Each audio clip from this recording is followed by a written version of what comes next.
매일매일 큐티를 잘 하시는 분은 아시겠지만 오늘 이 본문도 주일 큐티 본문이죠. 주일 큐티 본문입니다. 제가 한 절, 여러분이 한 절 교독하겠습니다. 이는 곧 너희의 하나님 여호와께서 너희에게 가르치라고 명하신 명령과 규례와 법도라. 너희가 건너가서 차지할 땅에서 행할 것이니 곧 너와 내 아들과 내 손자들이 평생에 내 하나님 여호와를 경외하며 내가 너에게 명한 그 모든 규례와 명령을 지키게 하기 위한 것이며 또 내 나를 장구하게 하기 위한 것이라. 이스라엘아 듣고 삼가 그것을 행하라. 그리하면 내가 복을 받고 내 조상들의 하나님 여호와께서 내게 허락하신 같이 적과 꿀이 흐르는 땅에서 내가 크게 번성하리라. 이스라엘아 들으라. 우리 하나님 여호와는 오직 유일한 여호와이시니 너는 마음을 다하고 뜻을 다하고 힘을 다하여 내 하나님 여호와를 사랑하라. 오늘 내가 내게 명하는 이 말씀을 너는 마음에 새기고 내 자녀에게 부지런히 가르치며 집에 앉았을 때든지 길을 갈 때든지 누워 있을 때든지 일어날 때든지 이 말씀을 강론할 것이며 너는 또 그것을 내 손목에 메어 기호를 삼으며 내 미간에 붙여 표로 삼고 같이 읽겠습니다. 또 내 집 문설주와 바깥 문에 기록할지니라. 아멘. 모세는 가나안 땅에 들어가기 전에 이스라엘 백성들을 불러 모아놓고 가나안 땅에서 어떻게 살아야 될지를 계속 설명하고 또 설교를 하고 있습니다. 특별히 첫 번째 설교가 끝날 땐 그 첫 번째 설교는 지금까지 하나님께서 우리를 어떻게 인도하셔서 여기까지 오게 하셨나 그것을 회상하게 하고, 이 두 번째 설교에 들어가서 이제 이 설교를 듣는 사람들이 어떻게 보면 출애굽 2세대거든요. 이 광야 이 40년 생활하면서 그 광야에서 태어난 사람들, 그리고 출애굽할 때 20세 미만이었던 그런 사람들이 또 장성한 그 사람들을 향해서 다시 한번 하나님이 주신 말씀을 되새이고 반복적으로 이 말씀을 강론을 하고 있습니다.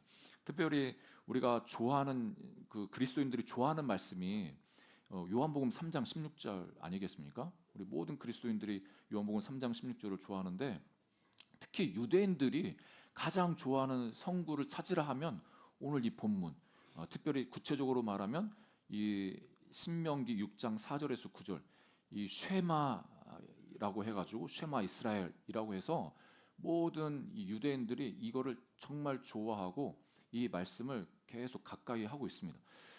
제가 어떤 자료에서 보니까 지금 현대 이스라엘 사람들이 다 하나님 믿는 것 같잖아요, 저희들이 생각할 때. 그런데 무신론자가 그렇게 많답니다. 예, 정통 유대교인 이외에는 거의 무신론자들이 너무 많다는 그 통계를 본 적이 있습니다. 아무튼 지금도 어떻게 그 사람들이 이 말씀을 좋아하는지 모르겠지만 그 전까지만 해도 이 야훼 쉐마 이스라엘 해가지고 사람들이 너무 이 말씀을 가까이 하고 이것을 암송하고 자녀들에도 가르치고 그렇게 했던 것을 볼 수가 있습니다. 특별히 신명기가, 여러분 우리가 지난번에도 이렇게 들어서 아시겠지만 이 성경에서 구약 성경뿐만 아니라 신약 성경에 미치는 영향력은 대단합니다. 그러니까 이 신명기 말씀을 바로 알아야, 그러니까 이 신명기를 통해서 하나님이 기준으로 삼고 있는 어떤 말씀을 우리에게 가르쳐 주거든요. 그 기준을 알아야 그 기준에 따라서 우리가 어떻게 잘 살고 있는지 못 살고 있는지 분별할 수 있고, 특별히 이 신명기 이 말씀을 기준으로 해서 이 후대 역사가들이 그 왕이 잘 살았는지 못 살았는지를 평가를 합니다. 역대기도 그렇고 또 우리 잘 아는 열왕기도 그렇고, 이 신명기 이 말씀을 기준으로 해서 이 왕이 하나님 앞에 잘했는지 못했는지를 평가를 합니다. 더 나아가서는 이 선지자들이 이 말씀을 기준으로 해서 너희들이 잘못 살고 있어, 돌이켜야 돼, 이렇게도 꾸짖기도 하고 이 말씀이 주는 영향력이 그만큼 대단했습니다. 그리고 그 선지자뿐만 아니라 예수님조차도 이 신명기 말씀을 많이 인용을 하셨습니다. 시험 받을 때도 인용하셨고, 그리고 이 신명기 말씀이 이 신약 성경 27권 중에 약 20권 안에 다 인용이 됩니다. 그러니까 이게 신약 따로 구약 따로 해서 딱 떨어져 가지고 이제 구약은 필요 없어 이게 아니라 이 구약에 주셨던 그 하나님 말씀 그 원리 그 자체가 영적인 원리들이 그대로 이어져서 예수님도 그 말씀을 다시 해석하시고 삶에 어떻게 적용할지를 말씀하시죠. 더 나아가서 제자들도 이 신명기 말씀을 가지고 와서 이 기준에 따라서 하나님 말씀을 선포하고 삶에 적용해 나가는 것을 볼 수가 있습니다. 그래서 이 신명기가 너무나 중요한 책입니다. 예, 우리가 말씀 묵상을 이제 신명기를 하고 있는데 여러분 혹시 하루 빠뜨리시더라도 이틀 빠뜨리시더라도 다시 이 말씀을 묵상하면서 하나님 따라가면 좋겠습니다. 오늘 4절에 보니까 이스라엘아 들으라 이렇게 말하고 있는데 히브리어로 하면 쉐마 이스라엘 이렇게 표현을 합니다. 우리 하나님 여호와는 오직 유일한 여호와이시니, 그러니까 이스라엘 백성들에게 있어서 이 고백은 신앙 고백입니다. 우리는 주는 그리스도시요 살아계신 하나님의 아들입니다. 우리는 이렇게 신앙 고백하지 않겠습니까? 그러니까 이스라엘 사람들은 이게 신앙 고백이었어. 자기들이 믿는 하나님이 하나님 여호와신데 이 여호와 하나님은 오직 유일하신 여호와시야. 그러니까 어떻게 보면은 그때 당시 고대 근동에서는 다신주의 이런 게 너무나 많은 혼합주의 이 신앙이 너무나 많았기 때문에 오직 우리가 믿는 야훼 그 하나님이 진짜 하나님이야. 한 분 하나님이야. 유일한 하나님이야. 이렇게 신앙 고백을 하는 거죠. 그래서 스가랴 14장 9절에도 이렇게 스가랴 선지자는 선포합니다. 여호와께서 천하의 왕이 되시리니 그 날에는 여호와께서 홀로 한 분이실 것이요 그의 이름이 홀로 하나이실 것이라. 보통 우리가 하나님이 한 분이셔요 이렇게 이야기할 때 우리는 그러면 삼위일체 하나님인데 우리는 이거랑 좀 다른 거 아니냐 이렇게 생각할 수 있지만 여러분 삼위일체 하나님도 한 분 유일하신 하나님이십니다.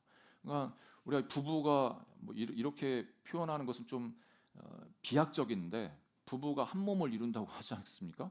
그러니까 둘이 아니라 한 몸을 이룬다.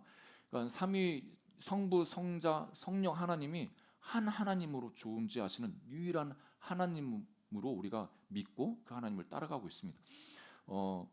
그 하나님에 대한 신앙 고백을 하면서 그러면 이 신앙 고백을 하는 사람들이 하나님 앞에 어떻게 살아야 되는지 이야기를 할 때 이 모세는 이렇게 이스라엘 백성들을 향해서 권면을 하죠.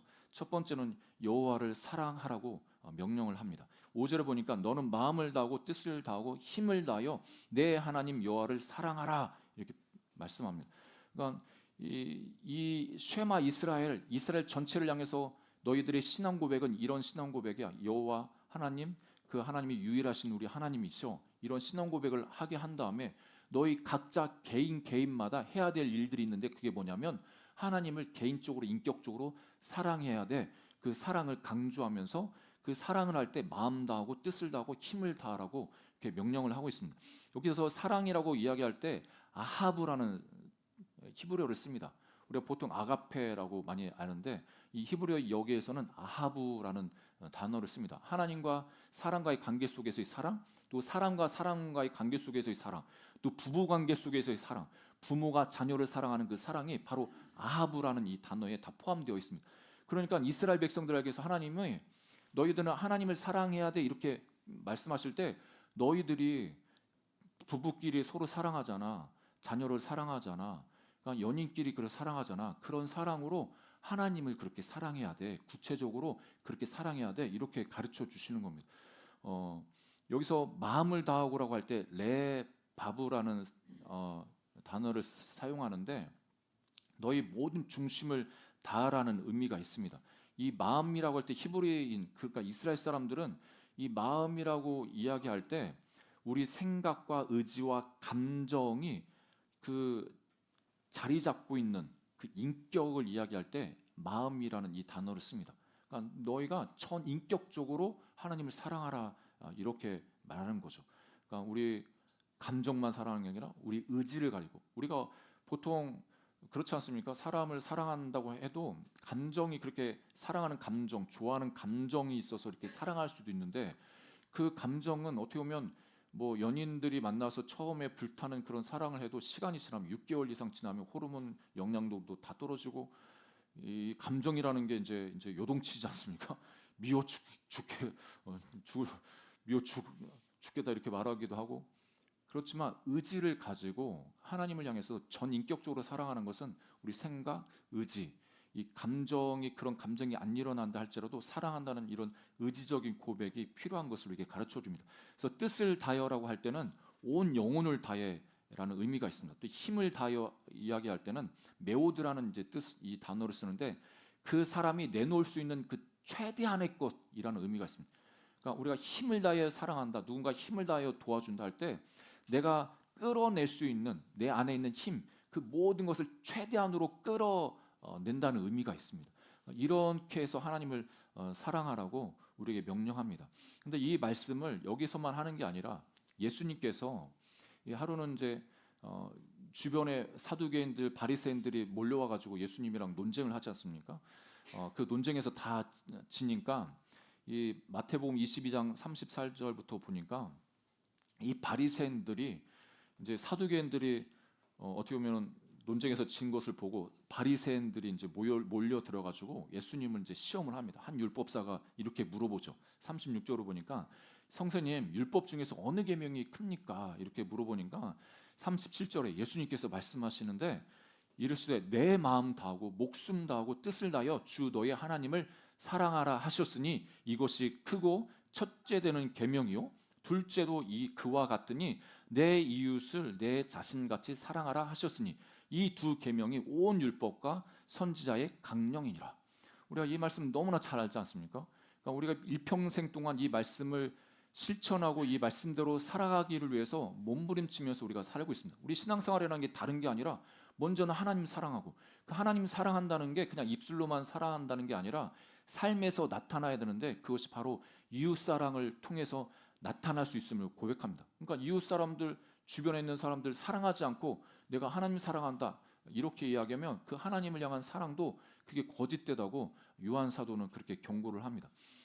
참 이 말씀을 준비하면서도 저 자신을 돌아봐도 내가 진짜 하나님을 그렇게 열심히 힘을 다해서 정말 뜻을 다해서 성품을 다해 온 힘을 다해 사랑했나 할 때 부족한 부분들이 너무나 많이 있습니다. 이웃과의 그 관계 속에서 사랑을 실천하는 것도 참 잘 못하는 저희 모습을 보면서 참 많이 반성이 되었습니다. 그래서 한 책을 소개해드리면 이 청년 바보이사. 그러니까 우리가 하나님 사랑하고 이웃 사랑하는 것은 누구나 다 압니다. 근데 그는 어떻게 사랑하느냐 이렇게 이야기할 때는 사람마다 다 다르겠죠. 사랑의 표현이. 근데 그 청년 바보이사라는 이 책의 주인공은 이 안수연 형제님이신데 이분이 33세에 이제 하나님의 부름을 받아서 이제 소천을 하셨습니다. 그러니까 이제 군의관으로 있으시다가 그 풀밭에서 장병들이랑 같이 밥 먹고 그런 상황에서 이 유행성 출혈염에 이제 감염이 되셔가지고 안타깝게 이제 33세에 하나님 품에 안기셨는데 근데 그가 지나왔던 그 의사 레지던트 하면서 그런 생활 속에서 얼마나 하나님 사랑하면서 이웃을 사랑했는지 그 어떤 이야기들이 이 글에 나와 있습니다. 두 번째 책이 이제 그 청년 바보이사 그가 사랑한 것들이라는 책으로 이분이 글을 썼던 것 또 남겼던 것들 다른 분이 엮어가지고 이 책을 이제 출판하셨는데 거기 출판 그 서평에 이런 글이 있어서 좀 소개해드리면 이분이 어떤 분인지 이제 잘 소개해 주시는데 이 안수연 형제는 신실한 그리스인이었고 환자들에게 친절한 의사였습니다. 2000년 의학 분업 사태로 전국의 의사들이 파업을 했을 때 레지던트였던 그는 병원에 홀로 남아 환자들을 돌봤습니다. 다른 뜻이 있어서가 아니라 그저 환자들을 두고 병원을 떠날 수 없어서였습니다.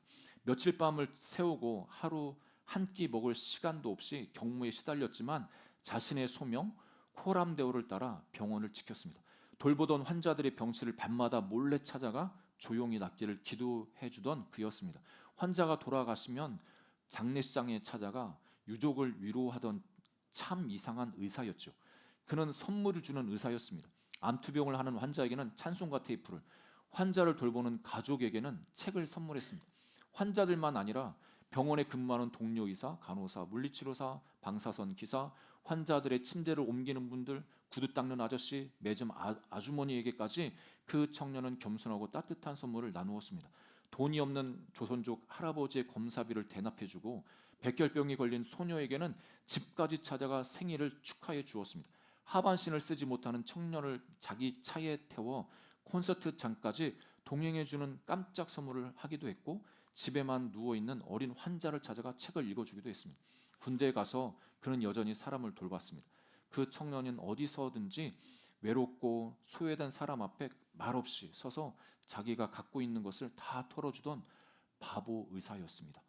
어떤 분은 수연 형제를 추억하면서 잠깐 내 곁에 왔다간 예수님 같다고 했습니다. 수연 형제는 자신의 인간적인 부족함에도 불구하고 하나님을 사랑하고 또 이웃을 내 몸처럼 사랑하고자 분투했던 한 청년이었습니다.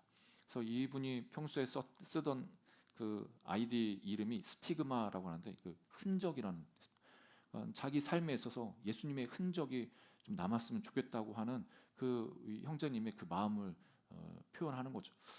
이 책과 이분을 알게 되면서 참 제 자신이 너무 부끄러워지더라고요. 이렇게 살아가면 참 이렇게 이 사랑의 사람이 되는데, 우리는 보통 이렇게 간증이라든지 이렇게 잘 살아가는 분들 이야기를 들으면 두 가지 이제 반응이 있습니다. 어떤 분은 그래 나도 이분처럼 잘 사랑하고 구체적으로 삶의 현장에서 살아가야지. 어떤 분은 나는 안 돼. 나는 저렇게까지는 못하겠어 하면서 오히려 자기 자신이 그렇게 부족한 거를 좌절하면서 무기력에 빠지는 경우도 있는데, 하나님께서 우리 시대에 예수님이 우리의 사랑의 모델이 되셨고 그렇게 보여주셨지만, 또 삶에서 이렇게 우리 근처에 같이 살고 있는 이런 분들의 모습을 통해서 사랑한다는 게 어떤 건지 우리에게 도전을 주시고, 우리 삶 속에서도 그렇게 사랑을 실천할 수 있도록 우리 모델을 제시하는 것을 볼 수 있습니다. 우리가 하나님 사랑할 뿐만 아니라 이웃 사랑을 통해서 하나님 사랑을 나타내는 우리 모두가 되기를 주 이름으로 축복합니다.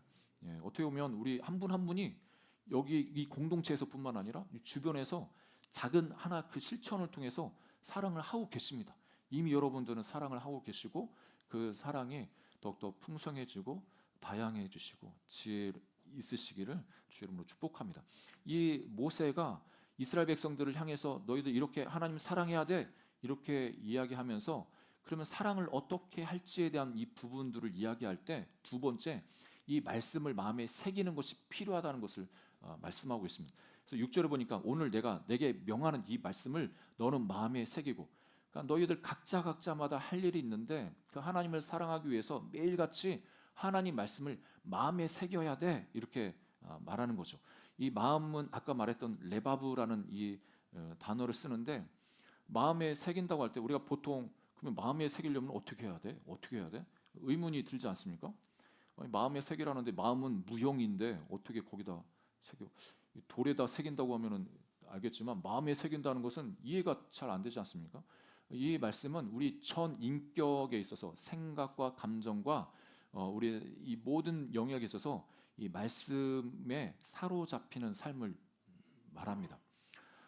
하나님 말씀이 지속적으로 묵상되고 우리 삶에 내 심령의 내면화가 돼서, 그 전에 나는 이렇게 생각하고 이런 게 맞다고 생각했는데 하나님 말씀을 묵상하다 보니까 그거는 잘못된 생각이었구나. 그러면 그 생각을 포기하고 하나님 말씀대로 내 생각에 그 하나님 말씀에 순복하는 겁니다. 어떤 분들은 말씀을 많이 알고 싶은 그 욕심에 성경 공부를 많이 하십니다. 그러니까 성경을 창세기부터 요한계시까지 내가 다 독파해. 우리가 예수님 안 믿는 분들도 성경 이야기할 때 너무나 잘 알아서 잘 이야기하는 부분이 있습니다. 그러니까 우리가 하나님 말씀을 공부하고 그 말씀을 듣고 계속 묵상하는 이유는 내가 하나님 말씀을 정복하기 위해서 말씀을 공부하는 게 아니라, 그 하나님 말씀이 내 삶을, 내 생각을, 내 감정을 정복하도록 하기 위해서 그 하나님 말씀을 묵상하고 공부하는 겁니다. 여러분 이것을 꼭 잊지 않기를 주 이름으로 축복합니다. 그러니까 우리가 말씀 위에서, 우리 이성이 말씀 위에서 그 말씀을 분별하고 어떤 때는 그 말씀을 가지고 사용해서 내 목적으로 사용할 때가 많이 있습니다. 그렇죠. 하나님은 그 하나님 말씀이 우리 삶을, 우리 생각을 지배하기를 원하십니다.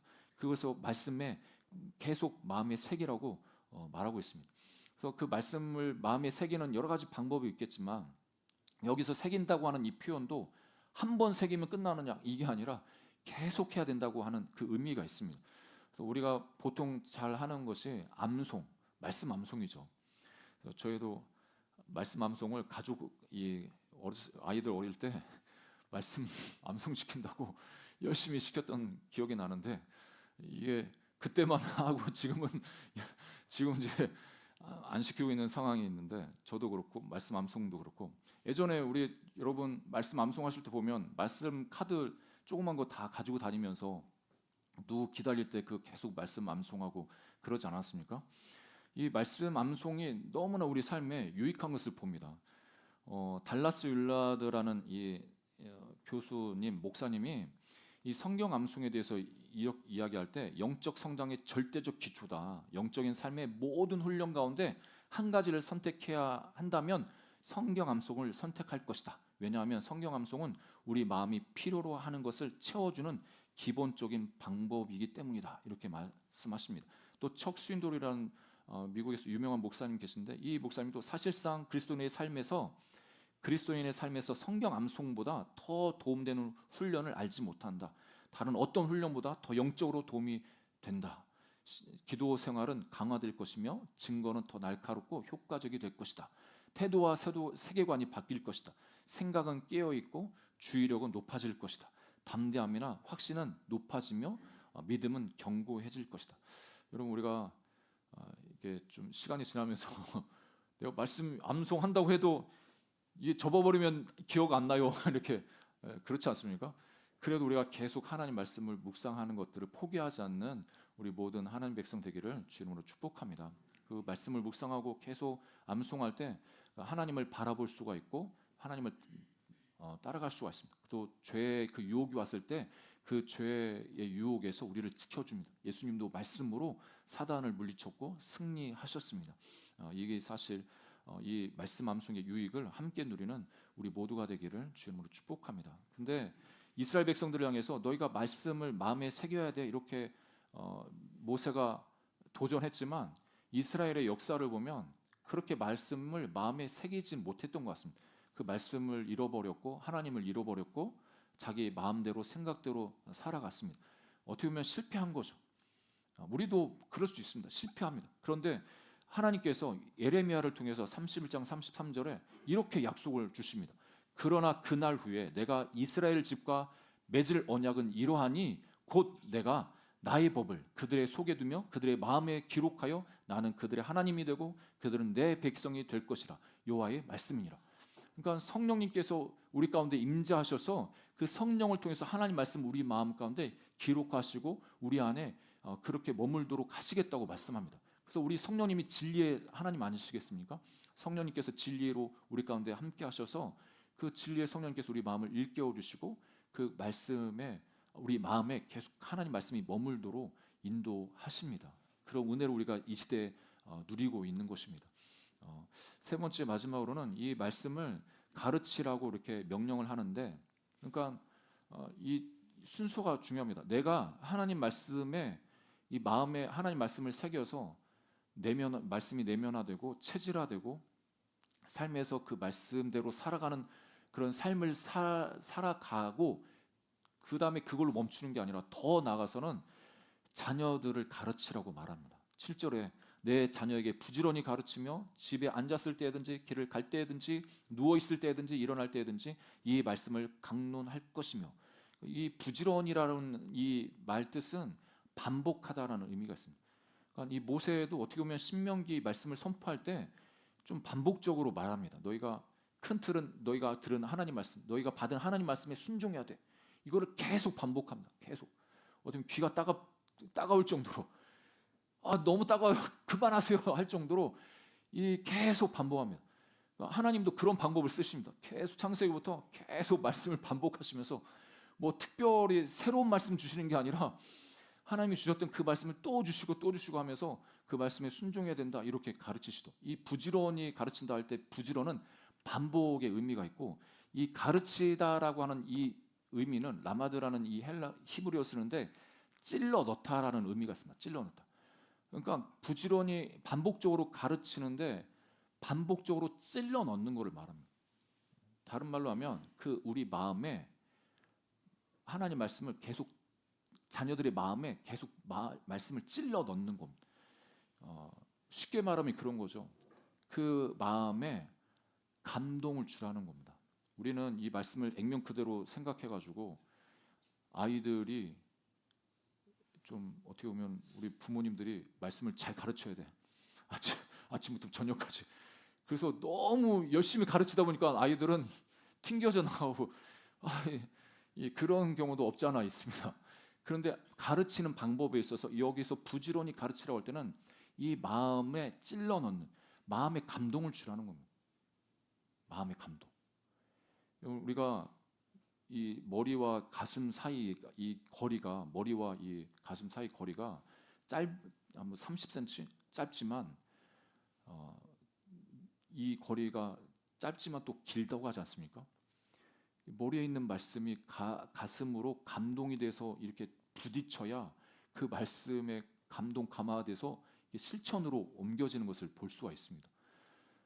우리 아이들에게 감동을 주는 교육을 한 우리 모두가 되기를 주의 이름으로 축복합니다. 뭐 여기 계신 분들은 이미 다 출가시키고 다 키웠어요 이렇게 하실 수 있는데 우리 손주들을 향해서도 이 감동으로 이렇게 하나님의 말씀을 가르칠 수가 있습니다. 그래서 앉았을 때, 걸어갈 때, 누웠을 때, 일어날 때 이런 것이 시간과 공간을 초월해서 항상 하나님 말씀을 그렇게 반복적으로 가르치라는 의미가 있습니다. 8절에 보니까 이 이스라엘 백성들이 이 말씀을 가지고 또 실천하는 부분이 있는데 뭐냐면 너는 또 그것을 내 손목에 메어 기호를 삼으며 내 미간에 붙여 표로 삼고 그러니까 하나님 말씀을 항상 가까이 두기 위해서 손목에 메고 또 미간에 그거를 표로 삼아라 이렇게 말씀하는데 그래서 이 이스라엘 사람들이 이 테필린이라는 쉐마의 성구 상자를 그 양으로 이렇게 가죽으로 만들어서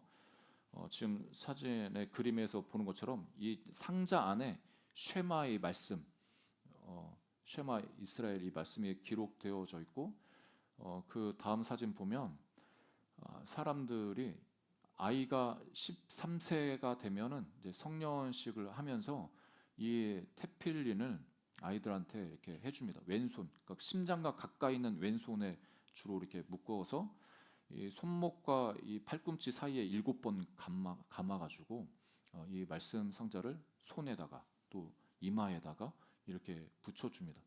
뭐저 오른쪽에 있는 할아버지가 쓰고 있는 게 이제 기도 숄인데 이 탈리트라는 건데 이스라엘 사람들은 이 탈리트라고 해가지고 저거를 쓰고 기도를 합니다. 주님의 날개 그늘 아래 자기가 있음을 이제 상징하는 거죠. 이런 식으로 해서 하나님 말씀을 기억하려고 애를 씁니다. 9절에도 또 내 집 문설주와 바깥문에 기록할지라 이렇게 하는데 이 문설주라는 그 단어가 히브리어로는 메주자라고 합니다. 메주자. 그래서 지금도 이스라엘에 가면 이런 메주자가 집집마다 걸려 있다고 합니다. 제가 이제 자료 사진을 찾다 보니까 이 메주자 이 크기도 큰 것도 엄청 큰 것도 있더라고요. 그래서 보면은 문설주, 그러니까 집에 있는 방마다 그 방문에도 붙여놓고 현관문에도 붙여놓고 더 나가서는 이 성문에도 큰 걸 붙여놓고 바깥문이라고 할 때 여기서 바깥문은 성문을 이야기합니다. 그러니까 개인적으로 집을 출입할 때도 하나님을 기억하고 또 성문을 출입할 때도 하나님 말씀이 눈에 띄게 만들어가지고 하나님을 기억하도록 이렇게 했습니다.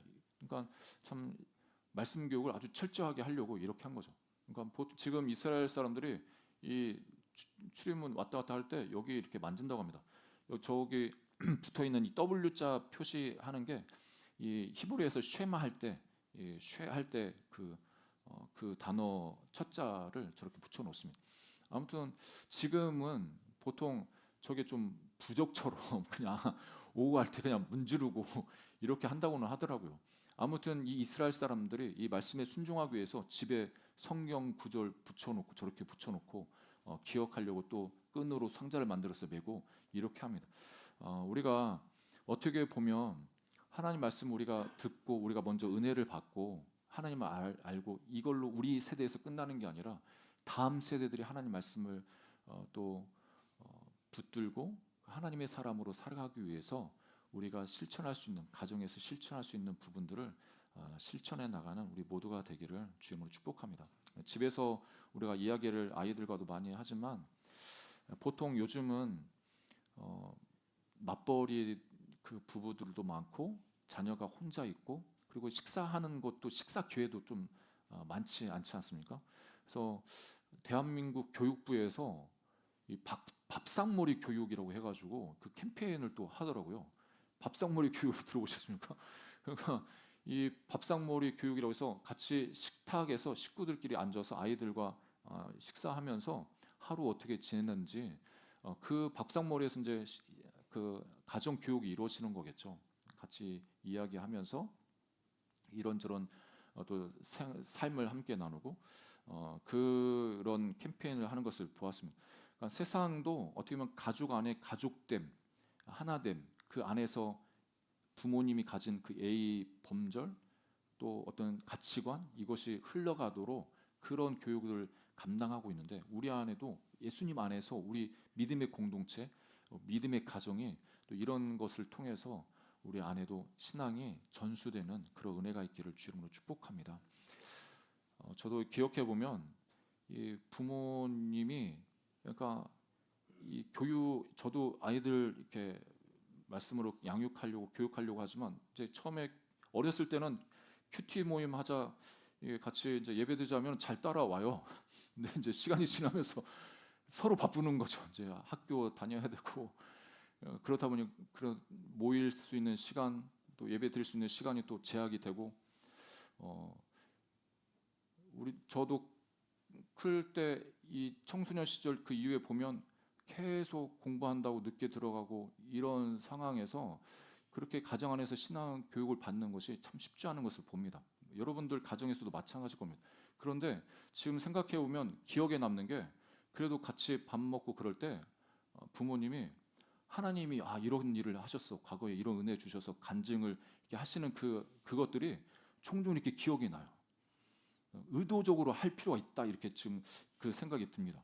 여러분들도 우리 가정 안에 자녀들이 있을 때 하나님이 얼마나 좋으신지 내 삶에서 이런 일을 하셨었어 이렇게 하나님이 은혜 주셔서 이렇게 식구들이 같이 모일 때 함께 이야기 식탁에 교제를 했을 때 그렇게 하면 어떻게 보면 자연스럽게 하나님 말씀이 흘러가고 그 영혼들도 하나님을 인격적으로 만나는 역사가 있게 될 줄 믿습니다. 그런 은혜가 우리 모든 가족 안에 있기를 주 이름으로 축복합니다. 어떤 목사님의 아버님이 몸이 이제 그분도 이제 목사님이신데 목회하시면서 참 어려운 목회를 하시다가 뒤늦게 이제 암에 걸리셔서 너무 힘든 삶을 보내시는 거죠. 그 암이 생길 때 이 통증 때문에 더 힘들어서 이렇게 주사도 맞고 그러는데 근데 그 아는 목사님 그 이야기 고백을 들어보면 자기가 처음에는 목사 아들로 태어나가지고 아버지에게 그렇게 좋은 마음이 없었고 계속 교회 안에서도 여러 가지 내가 목회자 아들 자녀이기 때문에 막 그 바라보는 기대들 이런 것 때문에 막 눌려 있었고 또 청소년 시절에 방황하고 막 그랬었는데 그 아버님이 중간중간 이렇게 간증하시면서 하나님이 어떤 은혜를 주셨는지 이야기하는 그 은혜 그 간증이 남아있고 특별히 강렬하게 남아있는 그거는 뭐냐면 아버님이 그렇게 고통 가운데 하나님 앞에 가시기 전에 그 자녀들한테 너무 그 마음에 그러니까 억지로가 아니라 고통스럽기 때문에 하나님을 원망할 수도 있고 내가 지금까지 헌신했는데 이게 뭐에 이렇게 할 수 있지 않습니까? 근데 그 아버님 목사님이 야 나는 너무 하나님 너무 좋다. 내 일생에 하나님 너무 좋으셨어. 이렇게 고백하는 그 고백이 그 아들의 마음을 움직여서 또 하나님을 따라가는데 큰 힘을 얻었다는 그런 간증을 들어보았습니다. 여러분 우리가 내뱉는 그 한마디 한마디 가정 안에서 힘들 수 있는데 그래도 불구하고 하나님 이런 은혜 주셔서 하나님 너무나 좋으신 분이야 이렇게 내뱉는 이런 말 한마디 한마디가 그냥 신앙교육 한다고 예배 시간에 딱 가정 예배야 다 와 하면서 이렇게 하는 것도 좋겠지만 일상의 삶에서도 그렇게 흘려보내는 우리 모두가 되기를 주님으로 축복합니다.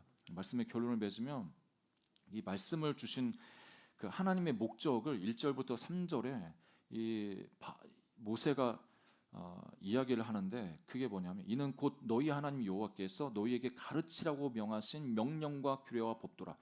너희가 건너가서 차지할 땅에서 행할 것이니 곧 너와 내 아들과 내 손자들이 평생에 내 하나님 여호와를 경외하며 내가 너희에게 명한 그 모든 규례와 명령을 지키게 하기 위한 것이며 또 내 나를 장구하게 하기 위한 것이라. 이스라엘아 듣고 삼가 그것을 행하라. 그리하면 네가 복을 받고 내 조상들의 하나님 여호와께서 내게 허락하신 같이 젖과 꿀이 흐르는 땅에서 네가 크게 번성하리라. 우리가 율법에 대해서 오해하는 것은 그 율법은 우리를 행동을 제약하고 너무 우리가 얽어맨다고 우리가 이해를 합니다. 그렇지만 하나님께서 율법을 주신 그 목적이 있는데 그게 뭐냐면 야 너희들이 행복했으면 좋겠어. 너희들이 복 받았으면 좋겠어. 너희들이 잘 됐으면 좋겠어. 그 목적으로 하나님이 그 율법을 그 법도를 말씀 우리에게 주셨다고 말하고 있습니다. 그러니까 부모님들이 우리 자녀들 잘 되라고 이야기하지 않습니까? 잘 되라고 조언하고 충고하는 그것처럼 하나님이 우리를 너무나 사랑하셔서 우리가 너무나 잘 되기를 원하셔가지고 이 땅에서 살아갈 때 하나님 네가 백성이니까 그 하나님 붙들고 이렇게 살아가야 네 사명대로 살아갈 수 있고 행복할 수 있고 기쁠 수 있고 번창할 수 있다. 더 강해질 수 있다고 말하면 여기서 네가 복을 받다고 이야기할 때 이 복을 받다는 거 우리가 표현하는 영적인 복, 이 물질적인 복 이런 것도 포함하겠지만 근본적으로는 이 모든 일에 있어서 우리가 하는 모든 일에 있어서 기쁨이 될 것이다 이렇게 의미가 있습니다. 하나님이 주신 우리의 삶의 모든 영역에서 하나님이 주시는 그 기쁨이 넘쳐나는 그런 삶을 하나님이 주기 원하십니다. 그 말씀을 듣고 행함을 통해서 이렇게 하나님이 주시는 그 기쁨과 즐거움이 우리 모든 하나님 백성들의 삶 가운데 있으시기를 주님의 이름으로 축복합니다. 함께 기도하는 시간 갖겠습니다. 올 한 해를 시작하면서 지금까지도 잘 해오셨지만 앞으로도 하나님의 말씀을 더 가까이 하고 또 말씀을 묵상하고 또 암송하고 이 말씀이 우리 내면화되고 또